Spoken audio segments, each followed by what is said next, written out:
Misal keterampilan resolusi konflik, pemecahan masalah yang mungkin tidak diakomodasi oleh pendekatan asesmen.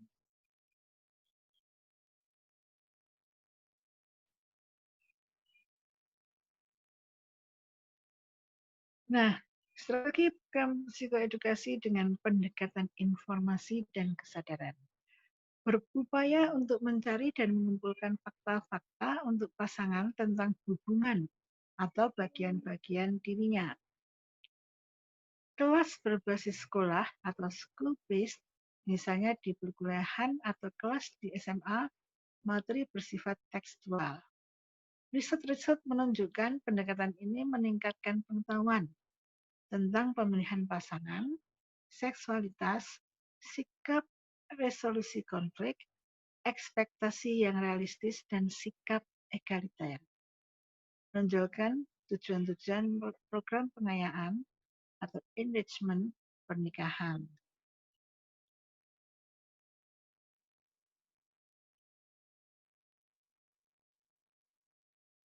Nah, pendekatan informasi dan kesadaran ini merupakan program pengayaan pernikahan untuk pasangan yang belum pada level distress. Mengajarkan dengan menyediakan instruksi, pengalaman, dan dialog. Tujuannya agar klien belajar keterampilan berkaitan dengan mewujudkan perkawinan yang bahagia.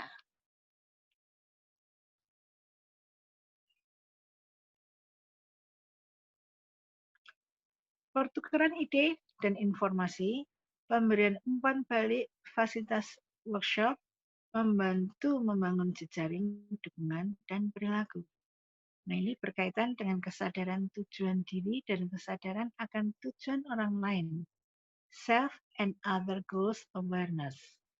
Membantu pasangan mengatur ekspektasi dan keyakinan yang realistis.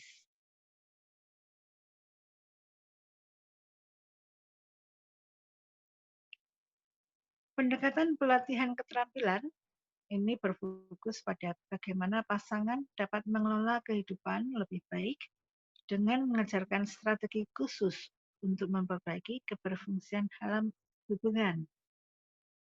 Nah, ini berupa relationship enhancement, couple communication, dan prevention and relationship enhancement program.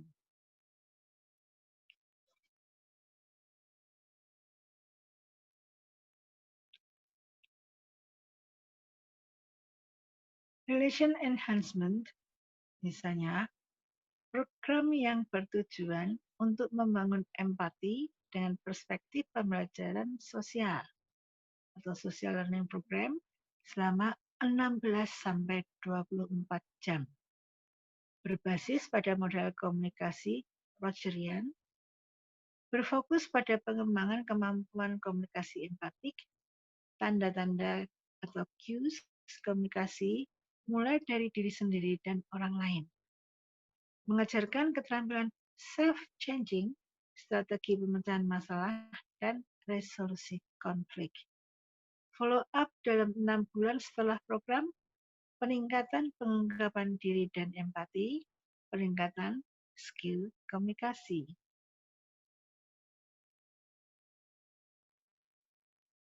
Sementara untuk couple communication, topik yang diusung self-awareness dan disclosure, mendengar efektif, resolusi konflik, dan gaya informasi komunikasi.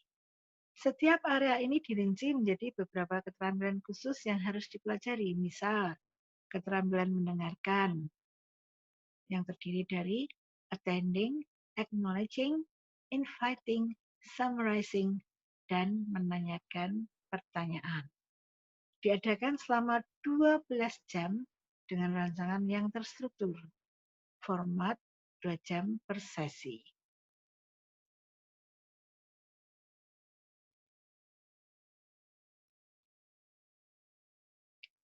Sementara Prevention and Relation Enhancement Program atau PrEP bertujuan untuk mengubah sikap dan perilaku yang berkaitan dengan faktor pelindung dan risiko.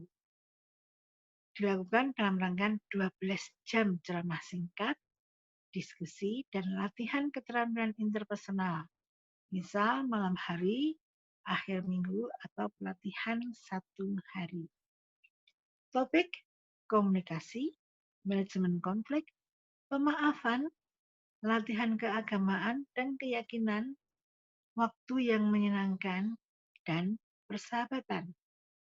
Strategi khusus meningkatkan dan menjaga komitmen berperan penting dalam pendekatan PrEP ini, karena ini perubahan kognitif.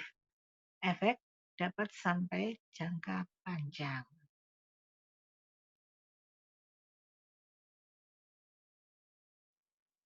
Nah, kriteria psikoedukasi atau prevention yang efektif. Pertama, fokus pada pemahaman akan risiko dan perubahan perilaku yang dibutuhkan oleh target. Yang kedua, menawarkan peluang baru untuk manfaat jangka panjang. Yang ketiga, mengajari keterampilan mengelola stres atau coping stress dan menawarkan dukungan sosial.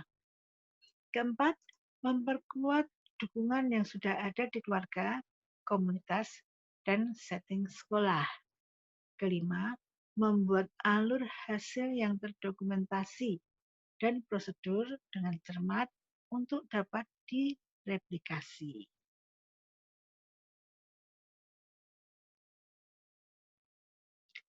Bagaimana memilih kelompok target? Kelompok target yang seperti apa yang dapat mengambil manfaat optimal dari psikoedukasi? Pada dasarnya, semua kelompok dari setiap tahapan pernikahan dan perkembangan keluarga yang tidak sedang distres itu bisa. Terutama mereka yang tertarik untuk belajar bagaimana menjaga agar perkawinan dan keluarga tetap pada track yang benar. Jadi, ini ada post-marriage enrichment as prevention, transisi menuju pernikahan juga bisa, transisi menuju menjadi orang tua itu juga bisa.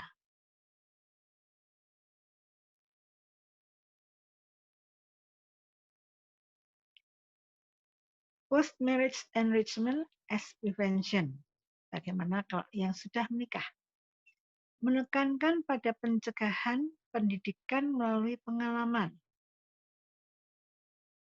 memfasilitasi pertumbuhan individu dan pasangan, mendorong proses pertumbuhan yang berkelanjutan, berfokus pada mengidentifikasi, berbagi, dan mengembangkan aspek positif dari sebuah hubungan, membina komunikasi, mencontohkan keterampilan yang berorientasi pada pertumbuhan.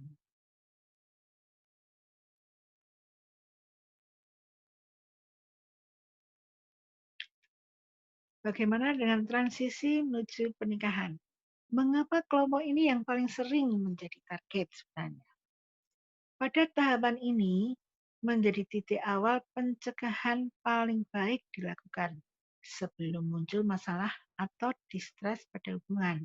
Institusi keagamaan fokus pada kelompok ini, terutama tentang lembaga pernikahan. Awal yang baik untuk memelihara semangat untuk membangun keluarga yang sehat.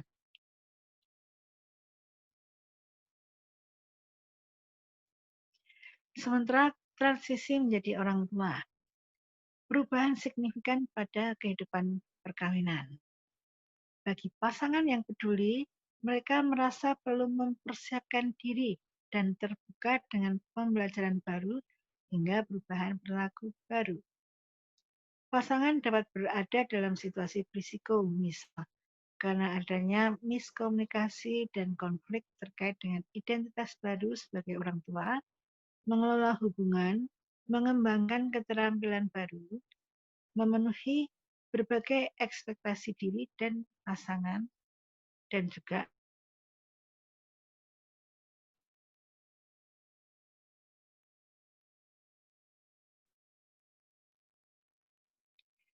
bagaimana delivery-nya, bagaimana menyampaikan psikoedukasi yang efektif.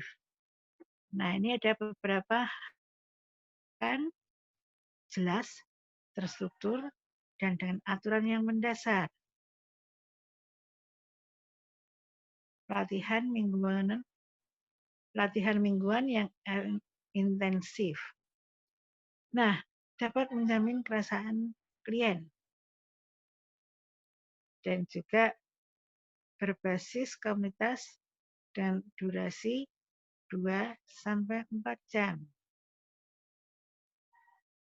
Interaksi tanpa penghakiman,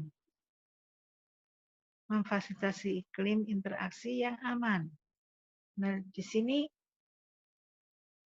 ketika terstruktur tadi belajar skill yang baru durasi 12-30 jam harus kita pikirkan waktunya, kemudian juga homework, praktek rutin, dan diskusi reflektif. Itu mesti juga tercakup di dalam proses delivery ini. Jadi peserta ada yang bagian belajar sendiri gitu ya. Nah, bagaimana dengan follow up? Paling ideal dilakukan secara berkala dan berkelanjutan. Sesudah kita berikan pelatihan, kemudian ada beberapa waktu berikutnya akan ada follow up untuk melihat bagaimana perubahan yang terjadi. Perlu pemantauan misal dalam beberapa tahun atau setelah adanya kejadian khusus. Nah, ini adalah proses follow up dari sebuah pelatihan psikoedukasi. Bagaimana dengan rekrutmen dan screening? Pasangan yang kurang persiapan versus pasangan yang memiliki persiapan. Kurang berminat mencari program psikoedukasi pernikahan karena naif, romantisasi, dan merasa bisa mengandalkan diri sendiri. Belajar dari pengalaman setelah menjalani pernikahan, jadi mengorbankan banyak hal, itu yang costly. Pelajar dan mahasiswa ada baiknya ikut dalam program psikoedukasi karena mendapatkan esensinya. Program psikoedukasi dirasa bermanfaat oleh beberapa pasangan dari golongan kulit putih, kelas ekonomi menengah ke atas, dan teredukasi pada hubungan yang sudah berfungsi dengan baik. Upaya psikoedukasi lebih efektif apabila dikombinasikan dengan kebutuhan dan latar belakang budaya dan organisasi religius keagamaan yang dimiliki pasangan atau keluarga. Sebagai kesimpulannya, pemilihan kelompok target pasangan menyediakan peluang untuk membantu meningkatkan kompetensi dan kepuasan pernikahan, mengurangi distres, perceraian, dan kekerasan. Dengan perbaikan yang berkelanjutan pada kualitas asesmen, kurikulum, dan penyedia pelatihan atau setting komunitas akan berdampak besar pada peningkatan sikap positif pada fungsi prevensi atau psikoedukasi. Kampanye di media dapat memberikan kemanfaatan lebih besar pada program edukasi karena meningkatkan minat dan daya tarik target untuk bergabung.